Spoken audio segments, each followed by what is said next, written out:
A'udzu billahi minasy syaithanir rajim. Bismillahirrahmanirrahim. Ya ayyuhalladzina amanu la tuqaddimu baina yadayillahi wa rasulihi wattaqullah. Innallaha sami'un 'alim. Ya ayyuhalladzina amanu la tarfa'u aswatakum fawqa sautin nabi wa la tajharu lahu bil qawli kajahri ba'dikum li ba'din an tahbata a'malukum wa antum la tash'urun. Innal ladzina yaghudduna aswatahum 'inda rasulillahi ulaikal ladzina imtahanallahu qulubahum littaqwa lahum maghfiratun wa ajrun 'azim.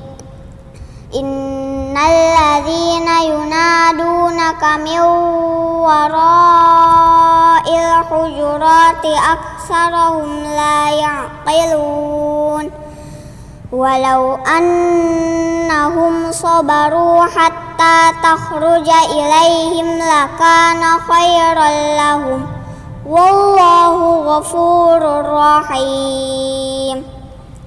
Ya ayyuhalladzina amanu in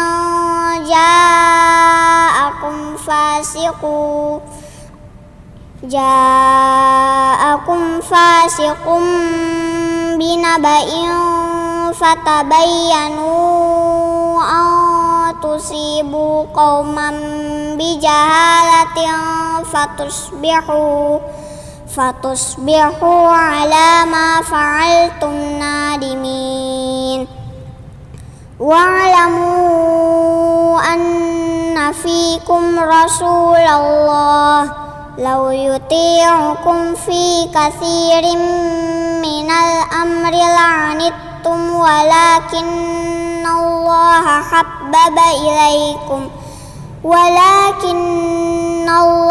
habbaba ilaikumul imana wa zayyanahu fi qulubikum wa karaha ilaikumul kufra wal fusuqa wal isyan. Ulaika humur rasyidun. Shadaqallahul azim.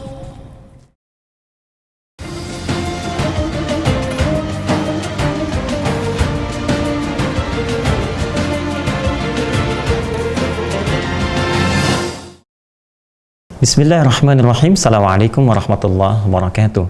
Alhamdulillahirabbil alamin wassalatu wassalamu ala rasulillahil karim nabiyyina Muhammadin wa ala alihi wa sahbihi wa dzurriyyatihi wa ummatihi ila yaumiddin wa ba'd. Fa ya ahbaballahi wa ahbab rasulih sallallahu alaihi wasallam, usi nafsi wa iyyakum bi taqwallahi faqad fazal muttaqun fala tamutunna illa wa antum muslimun. Faqala ta'ala ya ayyuhalladzina amanu taqullaha haqqa tuqatih wa la tamutunna illa wa antum muslimun. Saudara-saudariku dimanapun Anda berada, berjumpa kembali dalam kajian Aku Suka. Ayo kultum sejenak untuk berbuka di episode yang ke-7, sekaligus menandai bahwa kita telah sampai ke hari 7 ya Ramadan 1442 Hijrah.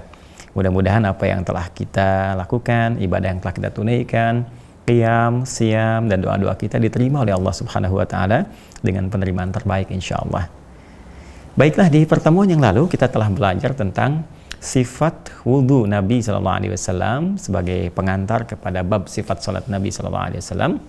Dan penting saya ingatkan bahwa sifat wudhu ini menjadi bagian yang tak terpisahkan terkait berkelindan dengan sifat salat, karena wudhu menjadi syarat sah untuk penunaian salat. Sekali lagi, wudhu menjadi syarat sah penunaian salat.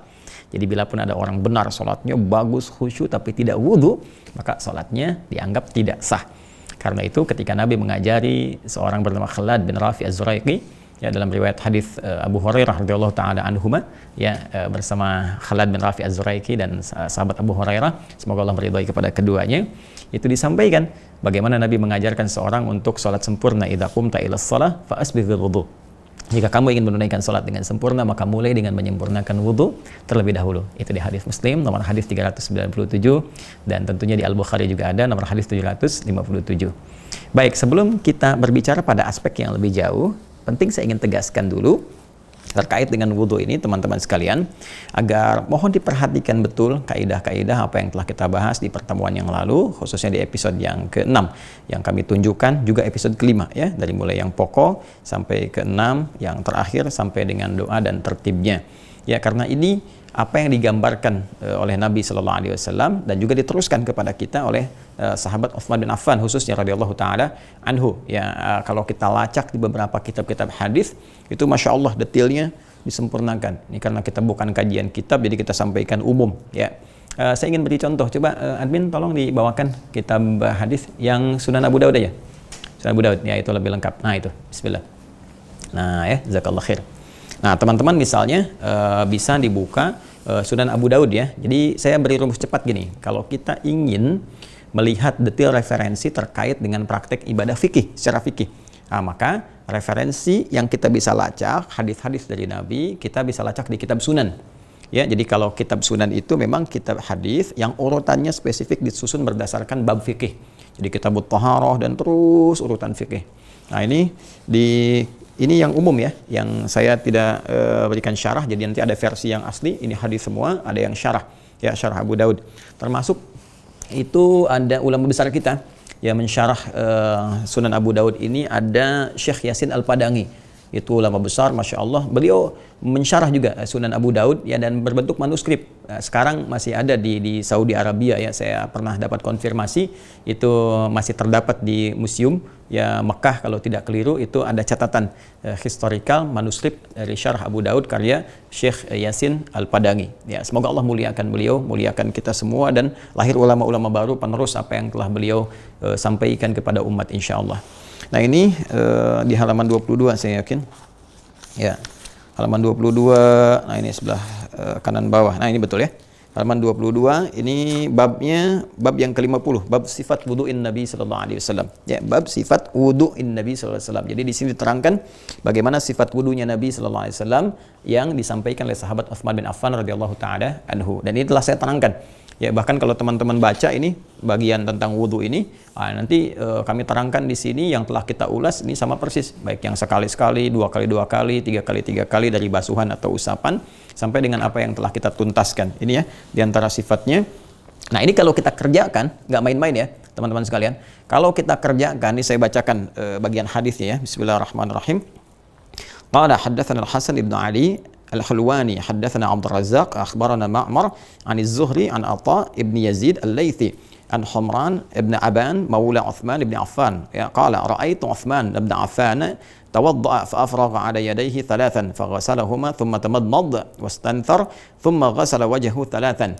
Ya, ini dari maula Uthman ibn Affan, namanya Humran bin Aban ya. Ini salah satu asistennya ya, saya menyebut asisten, kalau di zaman dulu itu kan ada budak ya, ada pembantu ya. Sekarang redaksinya ada redaksi yang cukup baik gitu kan. Jadi ada asistennya sahabat Uthman bin Affan radhiyallahu taala anhu.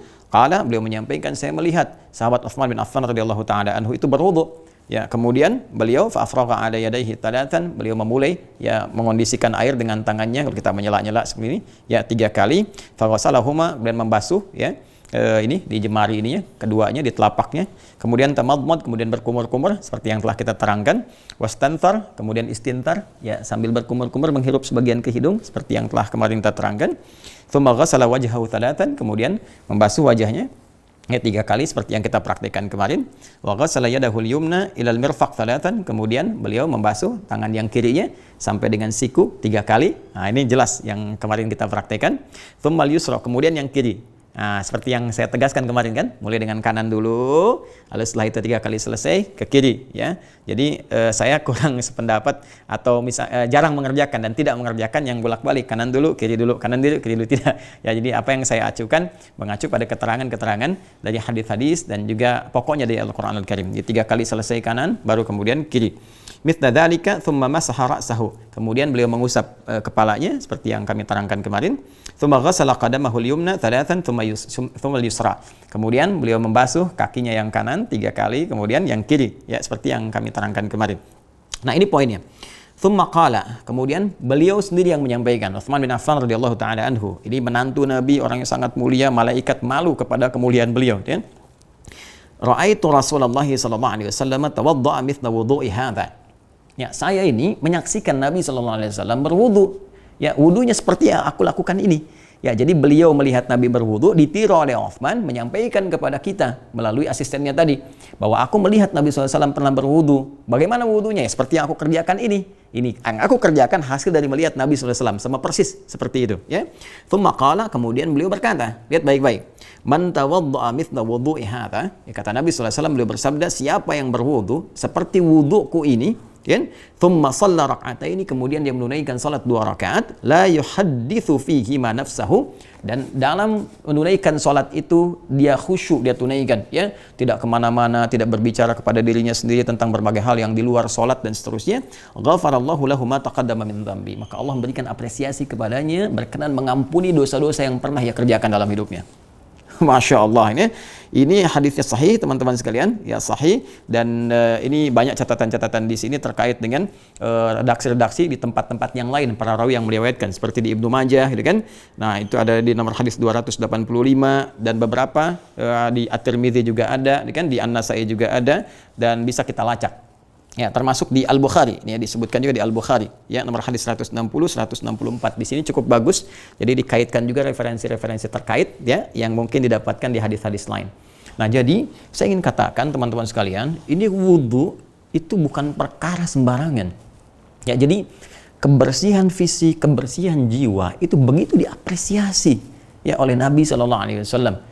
Dan diberikan sesuatu yang terindah oleh Allah Subhanahu wa taala. Jadi ternyata ya dampak dari wudu itu yang membersihkan keadaan diri kita, menyucikan keadaan jiwa kita, sehingga dengan keadaan bersih ini orang elok memandang kita, enak kita dalam berinteraksi. Kemudian dari bersihnya jiwa ini menjadikan keadaan diri kita itu bisa menampilkan hal-hal mulia dalam kehidupan.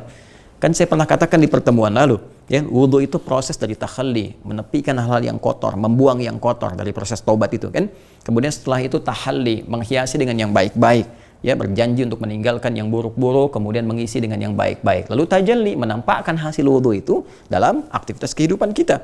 Nah, ini dihargai betul. Begitu Anda menunaikan wudu selesai, kemudian kata Nabi SAW, Anda sholat 2 rakaat. Ini 2 rakaat ini apa saja umum sifatnya.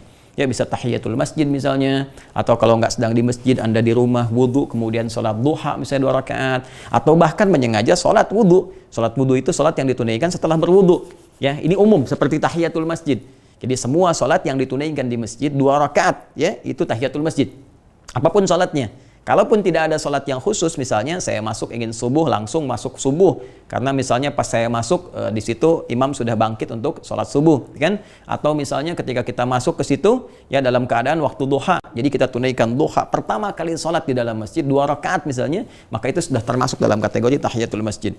Kalaupun tidak ada sholat yang khusus, ya seperti zuhurkah misalnya yang 4 rakaat, ya kan, sudah mencakup lebih daripada 2, ataukah subuh yang memang jelas-jelas 2, atau seperti tadi sunnah duha dan sebagainya, tapi kita ingin menyengaja ke masjid, kemudian kita sholat 2 rakaat, sudah masuk tahiyatul masjid, ya, dari nama umum yang disampaikan. Sama sholat wudu juga begitu. Jadi kalau kita ingin menyengaja sholat, kita berwudu, sholat, maka sholatnya maka dengan sholat wudu. Nah, cara menunaikannya adalah tunaikan dengan sepenuh keikhlasan kita, bawa hasil dari wudhu kita, bertobat kepada Allah, kan? Dan jangan bawa dunia dalam sholat kita. Artinya, mohon maaf, jangan mikirin tentang dunia, tentang proyek, tentang apa. Kita istighfar, kita minta kebaikan pada Allah, khusyuk sholat 2 rakaat, maka Allah berkenan mengampuni dosa kita. Jadi, ini sudah otomatis lah ya, orang taubat dalam wudhu, datang kepada Allah, menyampaikan hasil taubatnya, berjanji berbuat baik, diampuni kalau benar apa yang ia lakukan. Jadi bukan sesuatu yang ringan, sesuatu yang biasa, termasuk doanya. Nanti kalau kita gali lagi di kitabnya, bagaimana sahabat Umar bin Khattab menyampaikan dan membimbing kepada kita petunjuk Nabi SAW ketika beliau menyampaikan pada para sahabat, itu kan, siapa yang berdoa, gitu kan, siapa yang berwudu, man tawadda'a fa ahsanal wudu, siapa yang kemudian berwudu lalu menyempurnakan wudunya, bima makna, bima qala Rasulullah SAW kama qala, ya, beliau sampaikan siapa yang berwudu dan menyempurnakan wudunya, ini yang paling menarik teman-teman sekalian. Lantas kemudian ia berdoa, bermohon kepada Allah dengan menyampaikan asyhadu an la ilaha illallah wa asyhadu anna Muhammadar Rasulullah. Baru dia syahadat itu saja, ghufira lahu ma taqaddama min dzambi. Ya, kalau benar itu wudunya, maka terampuni dosa-dosa yang pernah ia kerjakan sebelumnya. Hadis-hadis ini begitu mendukung apa yang pernah kita ajarkan terkait dengan doa pasca wudu, yang terkait dengan taubat. Ya, urutannya asyhadu an la ilaha illallah, asyhadu anna Muhammadar Rasulullah. Allahumma ja'alni minat tawwabin. Ya Allah, jadikan aku termasuk golongan orang taubat. Artinya kalau wudhu kita benar, kita taubat. Kesalahan yang ada di mata, di telinga, di hidung, di mulut, sampai ke ujung kaki, kita berjanji mengevaluasi itu, mengoreksinya, mengganti dengan yang lebih baik dan lebih mulia. Kan? Kemudian, waj'alni minal mutatahhirin. Jadikan aku termasuk orang yang berusaha terus menyucikan diri. Jadi kalau sudah wudhu, ya rumusnya, mutatahhir itu orang yang menjaga diri untuk tetap baik dan suci. Ya, bersih dan suci. Ya, jadi tahir orang bersih dan suci, mutatahhir orang yang berusaha menjadikan dirinya bersih dan suci. Jadi kalau setelah berwudu dari doa yang kita ucapkan waj'alni ya minal mutatahhirin, jadikan aku termasuk orang yang berusaha membersihkan diri dan suci. Jadi Anda harus tampil bersih. Kemana-mana pakai baju yang bersih, tampilan yang bersih, elok dipandang. Kemudian jaga kesucian diri kita. Jaga lisan, bicara yang baik-baik, jangan keluar yang kotor, ya kan? Demikian sampai dengan ke ujung kaki.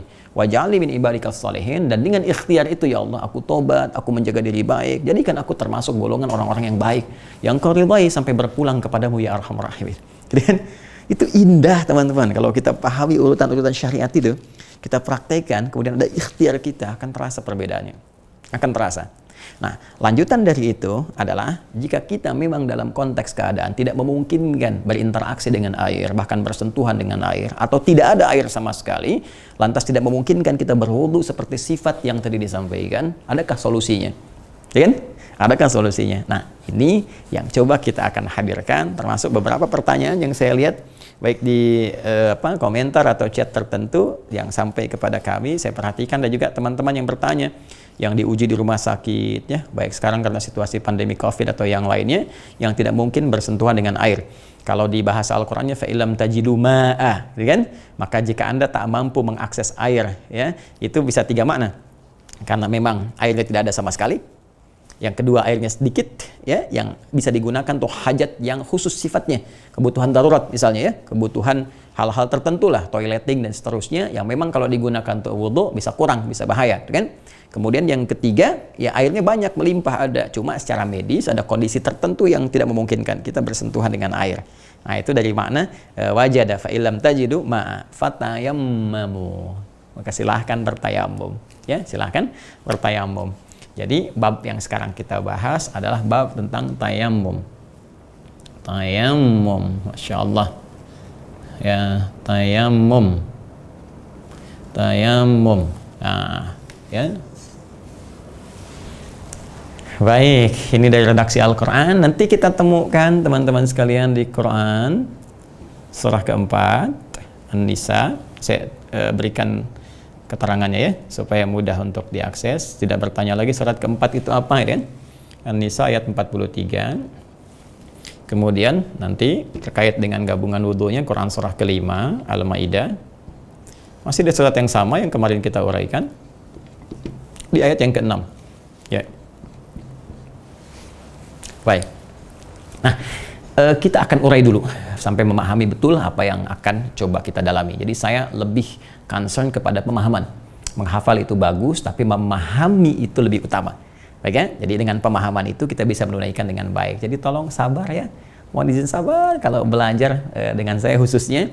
Jadi saya akan mencoba mengurai sampai ada detil tertentu yang menjadikan kita lebih mengetahui dengan luas sifatnya. Nah, sekarang apa itu tayamum? Ya, tayamum. Tayamum ini kita uraikan. Selalu kita uraikan dari dua sudut pandang dulu ya. Pertama secara bahasa, etimologi, ya, bahasa atau loghatan atau etimologi. Kemudian istilahan. Ya. Jadi secara bahasa itu adalah pemaknaan suatu kata dalam konteks kebahasaan secara umum. yang bisa mengandung arti luas. Ya, seperti di bahasa Indonesia sering kali saya misalnya ilustrasikan dengan kata bisa. Bisa itu kan maknanya luas.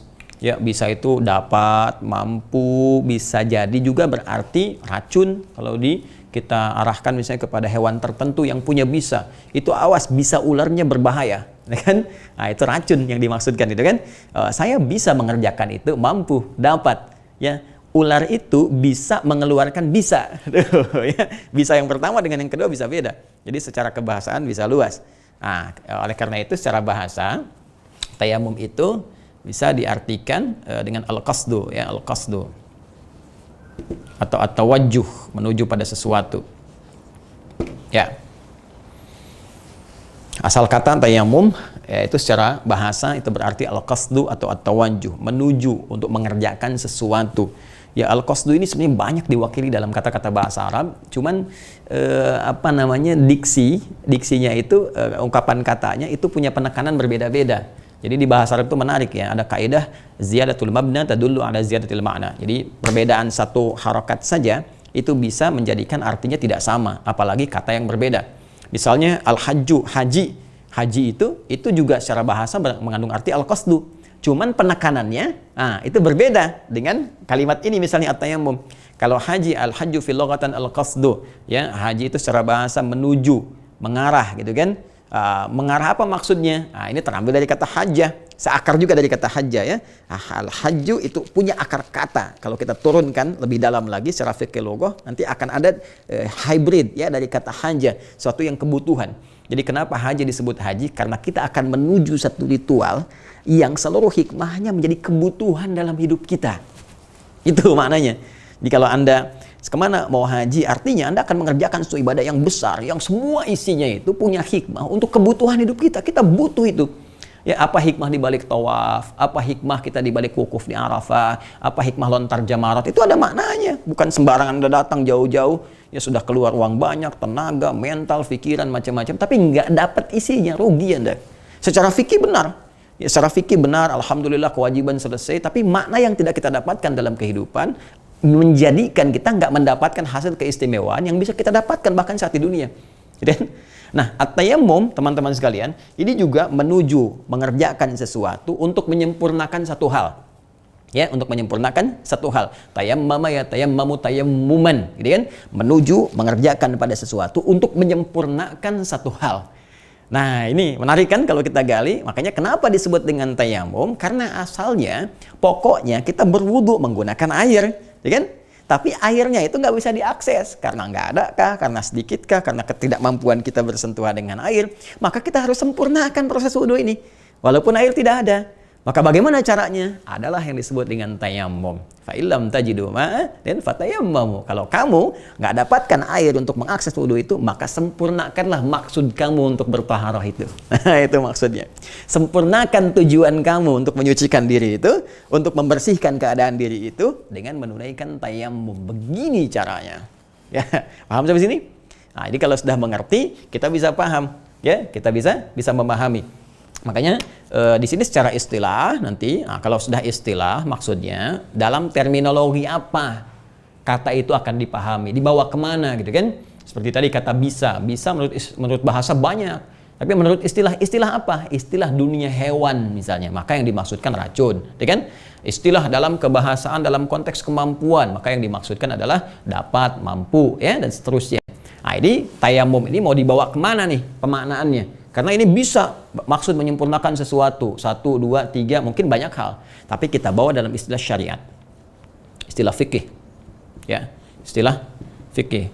Makanya teman-teman ini penting sekali ya.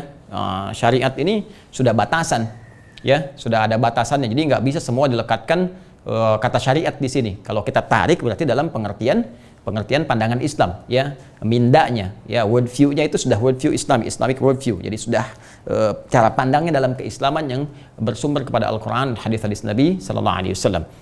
Jadi kalau sudah ada melekat syariatnya, kadang-kadang dilekatkan kata syariat ini.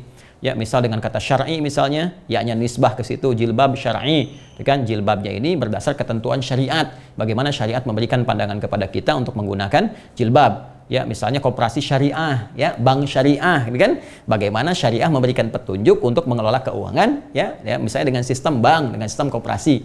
Tapi nggak semua juga familiar bisa menggunakan kata syariat, ya misalnya pingpong syariah.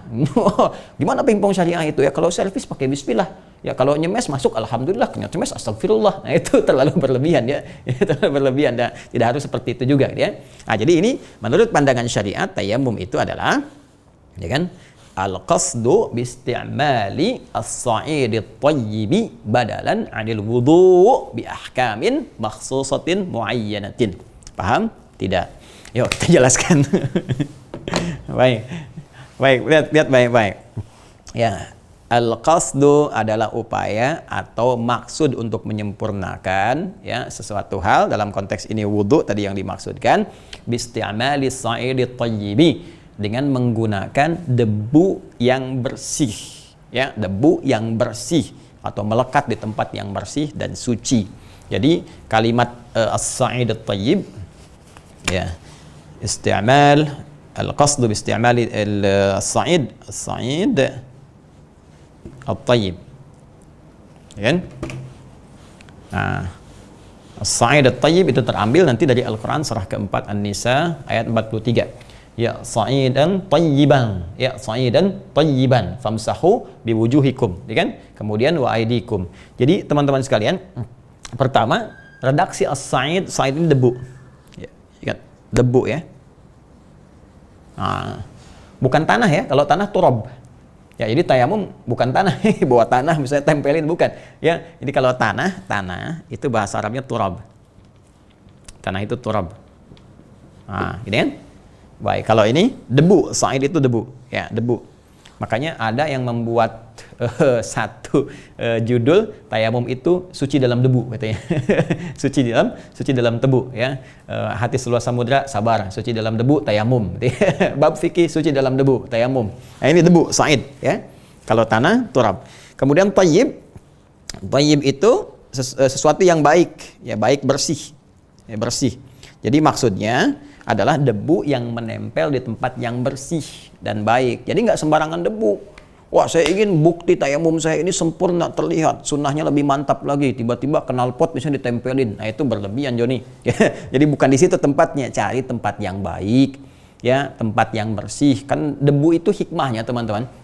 Bagaimana Al-Quran memberikan dengan sangat indah sekali, ya gambaran kepada kita. Yang namanya debu pasti melekat di setiap tempat.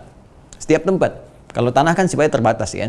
Ya, tapi debu itu menempel di setiap tempat, terbawa oleh angin, kan? Bergerak kemudian nempel, bahkan Anda nyuci gelas disimpan begini sudah ada debunya lagi. Nah, cuman karena dia punya sifat menempel di tempat-tempat secara luas, maka kita bisa analisis, kita bisa nilai, kita bisa lihat di tempat mana yang baik debu itu menempel. Itu yang kita gunakan untuk bisa tayamum, ya. Dan ini hikmahnya menjadi lebih indah. Jadi lebih indah, Masya Allah gitu kan. Jadi kemanapun kita beraktivitas, even kita berada di pesawat misalnya atau di kereta, ya sudah pasti kita temukan lah. Ya, di bagian pesawat dekat jendelanya itu kan ada bagian pasti menempel debu. Ya, bahkan di tempat makan itu kalau kita buka kan, yang menempel di kursinya itu, ya kita buka kemudian ada satu tempat untuk makan kita bentangkan begini itu ada debu juga di situ. Ya, jadi ini hikmahnya Allah memudahkan kepada kita, syariat itu mudah memberikan kenyamanan pada kita. Jadi Anda tidak harus misalnya mau ke Mekah umrah atau haji tiba-tiba nanti di pesawat gimana? Tayamum aja. Udah bekal tanah sekalian dari Indonesia kan. Nah, tidak harus seperti itu. Kita bisa temukan di perangkat-perangkat yang baik. Jadi ini hikmahnya kenapa Allah Subhanahu wa taala kemudian menjadikan tayamum itu pertama menggunakan debu sa'idan, ya kemudian tayyiba, ya tayyiba punya sifat yang kedua menempel di tempat yang baik, menempel di tempat yang suci dan bersih. Nah, tujuan yang bertayamum ini adalah untuk menyempurnakan syariat taharah tadi, ya yang mulanya secara pokok dilakukan dengan wudu. Jadi ini ya untuk menyempurnakan syariat taharah. Ya, ini poinnya. Nah, jadi tetap teman-teman, walaupun Anda misalnya mohon izin sekali menunaikan tayamum, tidak akan keluar dari sifat ini. Ya. Karena di ayat yang ke-6 di surah Al-Maidah, di penutupnya nanti jelas Allah mengatakan, jelas. Ya, ma yuridullahu liyaj'ala 'alaikum min haraj, walakin yuridu al-yutahhirakum. Ya, walakin yuridu liyutahhirakum, walakin yuridu liyutahhirakum wa liyutimma ni'matahu 'alaikum la'allakum tashkurun. Allah Subhanahu wa taala, kata Allah, tidak menginginkan Anda dengan syariat wudu ini Ataupun kalau nggak bisa menunaikan dengan air, Anda bertayamum, karena ayat itu sebelumnya juga bicara tentang tayamum. Jadi kalau nggak menemukan fa'ilam tajidu ma'a fatayammamu, ya. Fatayammamu, maka Anda bertayamum. Nah, di ujungnya ditutup dengan kalimat tadi. Allah tidak menginginkan dengan wudu ataupun Anda tayamum menjadikan beban untuk Anda. Tapi yuridu liyutahhirakum, supaya Anda bisa bertaharah. Ya, membersihkan Anda, menyucikan paling intinya jiwa Anda, wa yutimma ni'matahu 'alaikum, dan menyempurnakan nikmat Allah kepada Anda. Ya, di antara kesempurnaan nikmat itu dengan mengampuni dosa-dosa kita. Ya la'allakum tashkurun, dan jika kita sadar dengan itu semua, teman-teman sekalian, kita mampu bersyukur kepada Allah. Syukur ya Allah, dosa diampuni. Syukur ya Allah, alhamdulillah, keadaan kita menjadi baik. Syukur ya Allah, kemuliaan kita dapatkan. Nah, jadi ini gambaran pertama tentang pemaknaan tayamum, dan ada kisah di balik itu.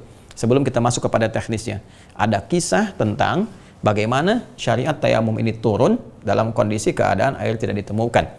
Nah, ini pun nanti kita banyak temukan ya di kitab-kitab hadis, ya, termasuk di Sunan Abu Daud juga disampaikan, termasuk di Al-Bukhari juga jelas disampaikan, baik di syarah Fathul Bari juga ada, ya Fathul Bari syarah Sahih Al-Bukhari karya Ibnu Hajar Al-Asqalani, disampaikan juga dengan jelas. Jadi secara singkat teman-teman sekalian, Nabi SAW sedang dalam perjalanan, ya ditemani istri beliau Sayyidah Aisyah, juga sahabat mulia beliau, ya sekaligus mertua beliau yaitu Abu Bakar As-Siddiq radhiyallahu taala anhu, dan beberapa sahabat-sahabat yang lainnya. Secara singkat di perjalanan sebelum sampai ke tujuan ada satu kejadian. Ya, kejadiannya itu kalungnya Sayyidah Aisyah radhiyallahu taala anha terjatuh. Ya, di mana itu belum ditemukan. Ya, sehingga Nabi perintahkan kepada para sahabatnya, kita berhenti dulu sejenak. Kita cari dulu. Nah, sampai ditemukan. Nanti ada hikmah dari peristiwa-peristiwa ini ya. Misalnya ada satu pandangan dari sahabat Abu Bakar, ayahnya Sayyidah Aisyah, yang memberikan komentar pada peristiwa itu. Ini gimana sih ya? Kata Sayyidah Aisyah sendiri, fa'atabani Abu Bakrin ya radhiyallahu taala anhu, ya maka Abu Bakar itu ya, mencela, ya dalam konteks mencela itu menyesalkan. Ya, kenapa sih bisa jatuh, bisa begini gitu kan, sehingga perjalanan menjadi terhambat. Nah, itu salah satu tuh ya kejadian. Nanti kita lihat hikmahnya. Kenapa Sayyidah Aisyah tidak mengatakan fa'atabani abi? Ya, bapakku kemudian mencela atau menyesalkan tindakanku itu, atau hal yang jatuh dari kalung itu dan sebagainya. Ini ada hikmah juga. Ya, di antara hikmahnya adalah beliau ingin memberikan kesan kepada kita semua bahwa dalam setiap kejadian kita objektif memandang. Ya, jangan karena misalnya anak ya melakukan sesuatu misalnya, baik ada terkesan salah atau bukan disengaja, lalu karena belas kasihan seorang ayah kemudian menjadikan itu ditutupi, itu nggak boleh. Ya, makanya Sayyidah Aisyah memberikan cara pandang sahabat Nabi. Nih, cara pandang sahabat Nabi itu begini, objektif sifatnya. Jadi beliau tidak menyebutkan di situ bapak beliau, bisa beliau mengatakan fa'atabani abi, ya kan? Tapi beliau mengatakan fa'atabani Abu Bakrin, untuk memberikan pandangan sahabat Nabi semuanya adil. Semuanya jujur. Beginilah keindahan dalam bergaul, ketika bergaul bersama Nabi sallallahu alaihi wasallam. Tapi nanti kita akan lihat di antara hikmah, ya kenapa kalung itu bisa kemudian terjatuh dan sebagainya, banyak hikmahnya. Ya, nanti ada yang terkait dengan tayamum, ada kisah tuduhan untuk memetakkan orang-orang bermasalah di hatinya yang munafik dan sebagainya. Ternyata itu di luar kehendak Sayyidah Aisyah. Ada hikmah Allah. Yang apa di antaranya? Di antaranya adalah ternyata ketika itu dicari dan sebagainya, Rasulullah kemudian mengantuk, tertidur. Ya, ketika bangun tiba waktu sholat nggak ditemukan air sekitarnya untuk berwudu. Ya, maka turunlah kemudian ayat ini untuk memberikan petunjuk syariat tayamum. Ya, untuk memberikan syariat petunjuk tayamum. Ternyata hikmah hilangnya kalung tadi salah satunya adalah untuk apa? Memberikan satu pandangan hukum bila ada kejadian suatu terjadi begini, begini solusinya. Ya, di samping hikmah dalam pemerintahan, apa itu? Nabi itu seorang pemimpin, ya. Seorang pemimpin itu diantara sikapnya adalah memberikan yang terbaik kepada hak-hak yang dipimpinnya, sekecil apapun itu menjadi tanggungannya. Jadi kalau kita diamanai sebagai pemimpin di keluarga, apalagi dalam konteks lebih besar lagi di masyarakat, bangsa, negara, maka semua hal yang terjadi di masyarakat, setiap orangnya, termasuk bagian kita, itu menjadi bagian perhatian kita semua yang akan dipertanggungjawabkan di hadapan Allah Subhanahu wa taala. Nah, secara singkat, turun syariat wudu itu hikmah terbaiknya, dan mengajarkan kepada kita kalau ada kejadian tertentu yang mungkin belum tentu kita senangi, jangan langsung menyimpulkan ini dan itu. Ya, boleh jadi di balik itu ada satu keindahan-keindahan yang bisa kita dapatkan. Adapun tadi terkait dengan sahabat Abu Bakar, ini yang ingin ditunjukkan oleh Allah kepada kita adalah tentang bagaimana beliau bersikap adil dalam bersikap. Nah, sekarang bagaimana cara tayamum yang ditunjukkan kepada kita oleh Nabi Sallallahu Alaihi Wasallam, prakteknya seperti apa? Ini yang coba kita akan bahas dan kita uraikan di kesempatan saat ini. Baik, fokus ya, fokus sekali lagi. Kita akan coba praktekkan bagaimana sifat tayamum yang dicontohkan oleh Nabi Sallallahu Alaihi Wasallam. Baik, sebelum kita mulai mencontohkan, kita merujuk kembali kepada keterangan Al-Quran, dan nanti kita lihat detailnya di hadis-hadis Nabi Sallallahu Alaihi Wasallam, sehingga dalam penyontohan ini akan terasakan bagaimana rujukan yang terambil dari Al-Quran, kemudian juga dari hadis-hadis Nabi. Setelah itu pada praktikal yang akan coba kita tunaikan bersama-sama. Baik-baik, di surah An-Nisa, surah keempat ayat 43, pun demikian di surah yang kelima Al-Maidah di ayat yang ke-6. Baik ya, keduanya kemudian menunjukkan satu isyarat dari organ tubuh kita yang menjadi objek tayamum. Ya, fatayammamu sa'idan thayyiba famsahu. Pertama famsahu, ya kan? Famsahu bi wujuhikum, kan? Ya. Wa aidikum. Ya. Yang di An-Nisa sampai ke sini wa aidikum, kemudian yang di Al-Maidah, ada minhu-nya untuk penegasan. Minhu untuk penegasan ke sa'id tayyib, yaitu ke debu yang bersih, ya. Bi wujuhikum wa aidikum, ya. Harusnya ruk'ah nggak pakai harakat, tapi untuk memudahkan kita harakati. Kemudian di Al-Maidah, kan, yang di ayat yang ke-6 ada penegasan dengan merujuk kepada sa'id tayyib, sa'idan thayyiba, yaitu debu yang bersih yang kita gunakan untuk tayamum. Baik, dalam konteks bertayamum ini teman-teman sekalian, maka dari 4 pokok, ya, yang kita basuh dan atau usap saat kita berwudu itu, baik dari wajah, kemudian tangan sampai siku, mengusap kepala, kaki sampai dengan 2 mata kaki, hanya 2 saja yang digunakan dalam tayamum. Dan ini masya Allah, keindahan dalam Islam. Setiap rukhsah itu selalu memberikan keringanan. Dan kalau ringan itu artinya nggak sama dengan yang pokok, kan? Ya, misalnya saya ambil contoh begini. Sholat fardu nih zuhur 4, ya kan? Asar misalnya kan 4 kita tunaikan. Lalu kita dalam kondisi tertentu, ya, misalnya saya nih dari Bekasi pengen ke Bandung, macet tuh kan dan sebagainya, dari zuhur mau berangkat, tiba kemudian diprediksi ini boleh jadi nyampenya maghrib nih. Ya, jadi asar agak kesulitan. Maka di kilometer tertentu, misal kita ambil kilometer 57 misalnya, ya, kita mampir ke masjid, sholat, kita tunaikan jamak dan qasar. Ya, qasar itu kan keringanan kita, rukhsah kita kan, karena kondisi yang berat itu, ya, yang memungkinkan sampai ke Bandung nggak bisa menunaikan sholat asar, kita kemudian mendapatkan rukhsah, keringanan berupa qasar, pengurangan, ya, pengurangan dari yang pokok, yang tadinya pokoknya 4 ditunaikan menjadi 2. Ya. Pun demikian, coba lihat, ya, dalam wudu ada 4 yang pokok kan, ya, dari yang wajah, kemudian tangan sampai siku, kepala dan kedua mata kaki, ya, kaki sampai kedua mata kaki, ya. Nah, coba lihat, ada 4 kan? 1, 2, 3, 4, kaki sampai kedua mata kaki. Dari 4 ini, ketika kita mendapatkan rukhsah keringanan karena tidak mendapati akses dengan air atau interaksi kita sulit dengan air, maka tayamumnya pun mendapatkan rukhsah jadi 2. Ya, dari 4 jadi 2. Apa itu? Biwujuhikum, wajah. Nah, jadi untuk tayamum, 1 wajah, ya, yang diusap nanti. Yang kedua kemudian tangan, ya, wa aidikum, tangan. Nah, jadi dari yang tadinya 4, wajah, tangan sampai siku, kemudian kepala, lalu kaki sampai kedua mata kaki, sekarang menjadikan ringan kepada kita untuk tayamum, diringankan, cukup wajah dengan tangan saja. Paham ya? Nah, jadi yang sekarang kita akan gunakan tayamum adalah cukup 2, ya, yaitu bagian wajah, kemudian tangan. Nah, untuk bisa bertayamum, maka mesti ada bagian yang kita gunakan sebagai perangkat tayamum itu. Ya, apa itu? Kita tuliskan lagi redaksi Al-Qur'annya, sa'idan thayyiba. Seperti ini ya. Sa'idan thayyiban. Nah, ini debu yang melekat atau menempel di tempat yang bersih. Ya kan? Baik. Nah, kurang lebih demikian. Karena itu ketika di sini di Al-Maidah ayat yang ke-6, ya, famsahu biwujuhikum wa aidikum minhu, hu-nya larinya ke sini, ya, kata gantinya ke sa'id tayyib.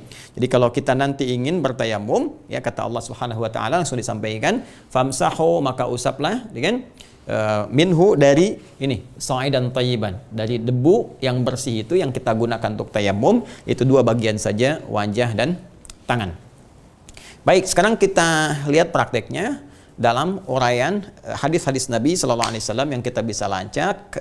Referensi kita banyak di kitab-kitab hadis ya, dan di antara kitab-kitab itu ada sebagian yang bisa kita akses. Kita ambil yang tadi saja misalnya di Sunan Abu Daud ya. Nah, ini kita kembalikan dulu. Bismillah. Ini saking pentingnya tayamum, kaget sampai jatuh tuh penghapus sama spidol. Ya, kembali ya, kita coba kaji di Sunan Abu Daud. Di sini saya kalau mengaji untuk yang terkait fikih, ya misalnya tadi tentang sifat wudhu atau taharah secara umum, atau kemudian juga setelah itu ada bab sholat dan seterusnya, maka kitab sunan itu akan lebih spesifik. Ya, kitab sunan lebih spesifik di antara kitab sunan yang setidaknya bisa memberikan referensi baik bagi kita, yaitu Sunan Abu Daud. Nanti ada juga yang lain, Sunan Nasai, Sunan Tirmidzi dan sebagainya. Sunan Abu Daud ini yang coba kita bisa akses. Bismillah, tayamum 52 kalau nggak salah halamannya. Halaman 52, babnya kalau nggak keliru 1, 2, 3. Gampang ngapalinya tuh. Bab 123, 1, 2, 3. Nah, kanan atas kalau nggak keliru. Bismillah. Halaman 52. Benar. Benar ya? Ini ya teman-teman sekalian ya.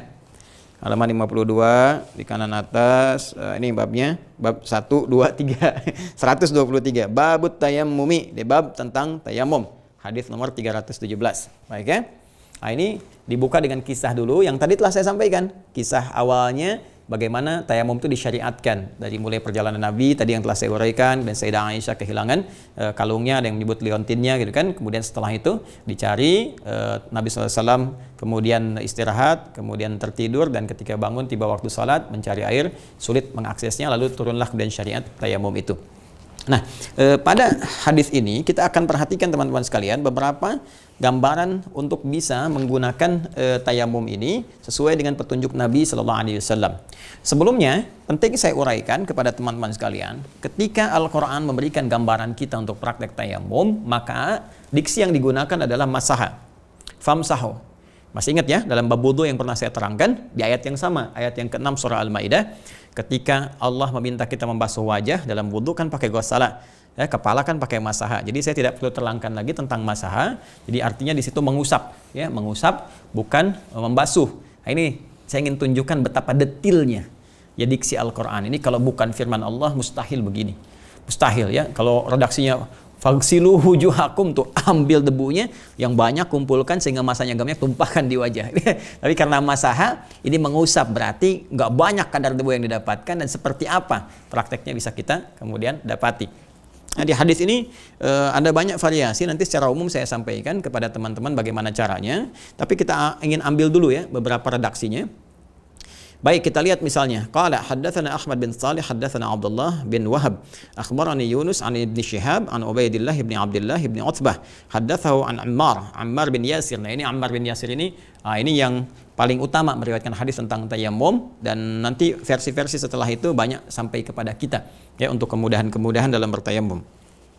Kemudian annahu kana yuhadditsu annahum tamassahu wa hum ma'a Rasulillah sallallahu alaihi wasallam. Beliau menyampaikan informasi bahwa beliau pernah bertayamum ya, dan bagaimana dipraktikkan pada saat itu mengusap ya, mengusap dalam tayamum sebagai pengganti wudu ketika mereka bersama Rasulullah sallallahu alaihi wasallam bis-sa'idi, dengan menggunakan debu ya yang bersih tadi, li salatil fajri ya, untuk menunaikan salat subuh ya, salat fajar.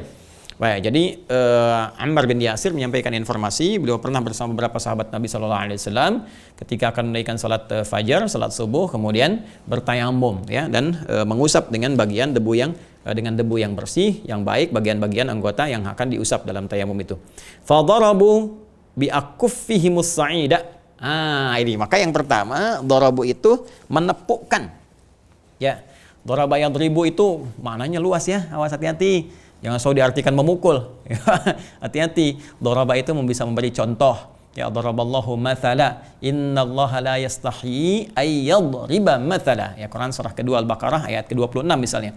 Allah tidak akan merasa sungkan untuk memberikan contoh kepada kalian yang menegaskan keesaannya, kekuatannya, keagungannya, walaupun yang diberikan contoh adalah misalnya tentang penciptaan nyamuk, yang walaupun sekecil itu pun pasti ada manfaat dan hikmah di balik itu semua. Jadi daraba itu memberi contoh. Ya, daraba itu bisa berarti memukul yang ringan, ya, menepuk juga bisa. Nah, ini penting ya saya sampaikan karena nanti ada beberapa yang belum memahami detail bahasa Arab, jadi agak terlalu sembarangan ya, saya katakan dalam tanda petik, mohon maaf, sembarangan dalam memaknai sesuatu. Seperti anak misalnya kan dalam usia 7 tahun, maaf lompat sedikit ya, dia diajarin sholat ketika usia 10 tahun, dia kemudian sulit misalnya diajak sholat, maka diterjemahkan pakai terjemahan pukullah. Padahal fadribu di situ bisa berarti bukan berarti dipukul dengan konteks pukul, tidak. Ya, bisa berarti memberi pelajaran, memberi contoh kepada dia yang membuat dia mengerti. Ya, dan memberi pelajaran contoh itu bisa luas. Ya, tahan uang sakunya, ya, tahan dari makanan kesayangannya, bisa begitu contohnya. Ya, atau dengan yang ringan ditepuk, nggak boleh begitu, ayo sholat. Nanti kalau nggak sholat, nah uang jajannya memang kurangi. Kok uang jajannya memang kurangi? Karena uang itu kan dari Allah yang kasih. Sekarang kita harus berterima kasih. Kalau adik nggak berterima kasih sama Allah, pasti Allah kurangi nanti rezekinya. Bagaimana? Nah, gitu caranya. Bukan berarti mana sapu. Tidak begitu ya. Jadi pemaknaan kepada syariat itu penting. Jadi belajar itu meluaskan wawasan kita. Ya, termasuk nanti di kasusnya misalnya surah An-Nisa, ya, pembahasan dalam kasus konteks ini pembahasan. Ada kasus perbedaan pendapat suami dengan istri gitu kan. Diidentifikasi salah satu pasangan bertindak sesuatu yang tidak pantas, kan. Maka apa yang terjadi nanti di Quran surah keempat An-Nisa ayat 34 ada banyak hal fa'idhuhunna gitu kan. Wahjuruhunna fil madaji' wadribuhunna. Nah, itu di situ jangan diartikan mukul macam-macam dalam konteks yang kekerasan sehingga masuk KDRT gitu kan. Kekerasan dalam rumah tangga, bukan itu poinnya ya, membuat dia mengerti, kasih pelajaran, kasih contoh, tahan uang belanjanya, pisahkan dulu supaya dia mengerti ya. Kalaupun terpaksa misalnya harus memberi pelajaran sampai dia paham ya, menepuk begini sampai kan. Makanya para ulama mengartikan darbul khafif ya, ghairu mujrih ya, satu teguran, tepukan yang ringan yang tidak melukai. Ya, jadi bukan mubarrah, jadi sesuatu yang melukai gitu ya. Itu ya apa namanya yang harus kita garis bawahi. Nah, kesini teman-teman sekalian kita terjemahkan apa namanya fadarabu bi akufihim, maka mereka memulai tayamum itu dengan menepukkan telapak tangannya. Jadi ini yang digunakan ini pertama. Ya. Ini yang kita gunakan. Nah, kemana kita tepuknya? Ke tempat yang bersih tadi. Ya, bisa jadi misalnya ini di sini ada tembok kan, kita bisa lihat ya, bisa ke tembok. Nah, kita tunjukkan bismillah, izin saya simpan ini begini. Kemudian saya tepukkan misalnya, gini ya, teman-teman sekalian. Nah, gini. Ya. Nah, jadi lihat ini bersih ya, bersih. Yang ini kan kalau ini kan kotor tuh, ada tulisan walaupun ini ada debu ya, tapi nggak harus dipaksakan. Saya begini nanti begitu ditempelkan ke tempatnya, ke wajah misalnya kan jadi apa tuh bahasa Italinya, cemong ya. Cemong kotor ya. Jadi ini ya teman-teman sekalian, bismillah, jadi begini ya. Nah, ini fadarabu bi akufi, maka mereka menepukkan dengan telapaknya seperti ini ya. Teruskan dulu hadisnya ya, teruskan dulu, nanti baru kita lanjutkan. Jadi supaya keterangan kita mengacu kepada hadisnya. Bismillah, teruskan teman-teman sekalian. Fadarabu bi akufihim as-sa'ida thumma masahu wujuhahum mashatan wahidah. Kemudian setelah itu, setelah tadi ditepukkan tadi sekali ya. Nah, itu kemudian diusapkan ke bagian wajahnya, sekali usapan. Nah, ini redaksi yang pertama ya, ingat ya. Jadi riwayat yang pertama itu tempelkan tempat yang bersih, baik, kemudian diusapkan sekali usapan. Biasa seperti biasa kita membasuh yang berwudu, tapi ini sifatnya jadi mengusap ya. Jadi cukup diambil, karena gosala membasuh kan tumpahkan air. Kalau ini cukup begini, tempelkan lalu usapkan ke bagian wajah kita, sekali usapan saja ya, seperti ini. Ya, sudah selesai ya. Baik. Ini saya gambarkan kayak yang tidak ada jenggot jadi kesini ya. Baik, jelas ya? Baik, ini bagian pertama. Satu ya. Nah, nanti ada redaksi lagi teman-teman sekalian. Bagian yang keduanya sebelum diusapkan ditiup dulu. Ya, ditiup tuh ada redaksinya di sini teman-teman sekalian. Nomor hadis 324 ya. Haddatsana Muhammad bin Bashar, haddatsana Muhammad ya'ni Ibn Ja'far, akhbarana Syu'bah an Salamah an Dharnin an Ibni Abdurrahman ibn Abza an abihi an Ammar. Ya, hadhihi al-qissah فقال إنما كان يكفيك وضرب النبي صلى الله عليه وسلم بيده إلى الأرض ثم نفخ فيها. Jadi di versi riwayat yang lain adalah Nabi Shallallahu Alaihi Wasallam pernah menyontohkan menepukkan kemudian ya ke tanah ya, atau tempat yang baik suci seperti tadi kita misalnya. Kemudian sebelum diusapkan ditiup dulu, wa nafakha fiha. Jadi ya. Nah, ini bukan apa-apa ya. Maksudnya ini bisa kita kondisikan, ini boleh kita ambil begini, walaupun informasi yang sama, tapi ada dua keadaan yang berbeda. Boleh jadi informasi ini menunjukkan beberapa keadaan. Bisa jadi yang pertama debunya sudah halus, baik, itu kan tidak ditempelkan di tempat biasa, sehingga tidak ada hal-hal yang sifatnya keras yang menempel, ya. Beda kan kalau kita di tembok, kemudian di tanah walaupun bersih, ya kadang-kadang misalnya kita temukan di padang pasir atau tanah biasa, kan ada yang bagian kerasnya nempel misalnya kan. Nah, boleh jadi tujuannya untuk membersihkan dulu, ya, atau untuk menghilangkan dulu yang keras-keras yang ditiupkan. Ya, sehingga tersisa yang halusnya tinggal diusapkan kepada bagian wajah. Jadi ini nggak perlu dipertentangkan, ya ini yang benar begini, yang ini bid'ah. Tidak, bukan ada kaitan bid'ah atau bukan. Ini kaitannya dengan wawasan dan informasi yang sampai kepada kita. Jadi kalau yang kita tempelkan misalnya cukup baik, ya nggak ada macam-macamnya, nggak ada yang keras-kerasnya, atau nggak ada misalnya warna tertentu yang melekat sehingga bisa mencoreng kepada wajah tertentu, ya maka ini bisa langsung tepukan, kemudian langsung usapkan. Jelas ya? Kemudian setelah itu ada juga kita bisa tempelkan, ya bisa tiupkan dulu, ya. Setelah itu baru kita usapkan seperti ini. Mashatan wahidah, sekali usapan. Ya, di sini wajar teman-teman sekalian diskusi itu termasuk di kitab hadis juga di Sunan Abu Daud. Beberapa riwayat karena menerima dari yang pertama tanpa menepuk, tanpa meniup, ya, tanpa meniup. Ada juga yang mengatakan di sini, misalnya kita contohkan di sini ada kalimat tanpa meniupkan, gitu kan? Nah ini illa annahu qala lam yanfukh, ya, di nomor hadis 326. Kan an Husain an Abi Malik qala sami'tu Ammar yakhutubu bi mithlihi illa annahu qala lam yanfukh. Jadi keterangan dari Abi Malik ketika menerima dari Ammar, ya, Ammar mengatakan tidak meniup, ya, tapi di beberapa kesempatan yang lain mengatakan, ya, wa dzakara Husain ibnu Muhammad ibnu Syu'bah anil Hakam fi hadzal hadits qala daraba bi kaffaihi ila al-ardi wa nafakha. Ya, dan meniupkan. Nah, ini kadang-kadang begini. Misal begini, saya ambil contoh, ya. Orang yang terbiasa mengerjakan sesuatu terus pengen menyampaikan di keadaan yang tiap berbeda, boleh jadi juga bukan melewatkan tapi karena kebiasaan, ya, nih tempelkan begini udah tinggal usapkan, gitu kan. Nah, boleh jadi mungkin di satu kesempatan beliau tidak menerangkan kalau misalnya cukup tidak usah ditiup karena ada sesuatu yang keras misalnya, kalau tidak ada langsung saja, atau meniupnya juga tidak perlu disampaikan keadaannya, kalau tidak ada yang keras langsung disampaikan, atau kalau ada yang keras ditiupkan, itu karena kondisional. Jadi kadang-kadang misalnya Ammar menerangkan di lingkungan sahabat yang sudah paham, ya, jadi nggak perlu disebutkan niup lagi. Ada kondisi yang mungkin ketika ditempelkan contoh ada sesuatu yang melekat sehingga perlu dibersihkan dulu. Jadi ini jangan jadi perdebatan antara ditiup dengan tidak. Yang penting tempelkan. Kalau kiranya sudah kita nyaman, tinggal sampaikan saja, usapkan sekali usapan. Kalau ada sesuatu yang menempel ikut, ya kita tiup untuk membersihkannya. Jelas ya? Baik, paham. Nah, kemudian setelah itu famassahu bi aydihim kulliha ilal manakib wal abat min butuni aydihim. Nah, ini yang kedua, teman-teman sekalian, setelah dari wajah kemudian ke tangan. Nah, tangan ini karena ini sifatnya umum, wa aydikum, tangan, dan kemarin saya contohkan saat wudu, tangan kan dari sini sampai sini kan? Dari sini sampai sini. Maka di sini dalam konteks tayamum ini ada 3 versi utama. 3 versi. Ada yang melihat tekstual saja begini seperti tadi hadis saya bacakan, ya. Jadi mengusapkannya sampai ke sini nih. Ya, jadi ke mankib dan abad tuh di ketiak bagian sini, ya, sampai batas terujung dari tangan, terus mankib tuh sini. Ya, sejajar dengan bahu di pundak di sini. Jadi begitu tempelkan pertama ke sini, ya.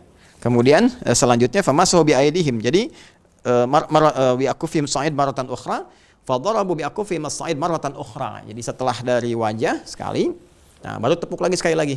Ya, jadi sekali tepuk. Kemudian kalau mau tiup silahkan, atau langsung silahkan, selesai. Kemudian tepukan lagi, mau tiup silahkan, tidak silahkan, lalu kemudian ke tangan. Jadi dari sini sampai ke sini nih, ini versi pertama, ya. Sampai ke sini, kemudian dibalik ke dalam. Ya, lalu kirinya, lakukan sini sampai sini, balik ke dalam.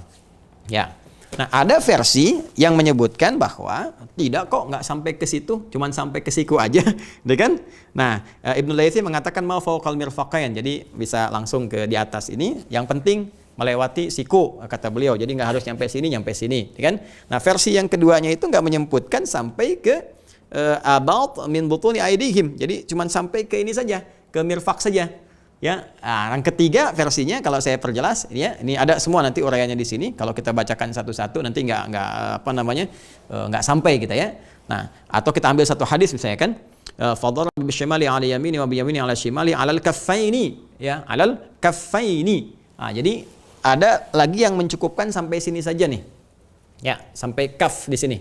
Kaf, ya, batasannya ini nih, pergelangan. Ya, jadi tepuk sekali gitu kan, kemudian boleh tiup, kemudian ke wajah gini.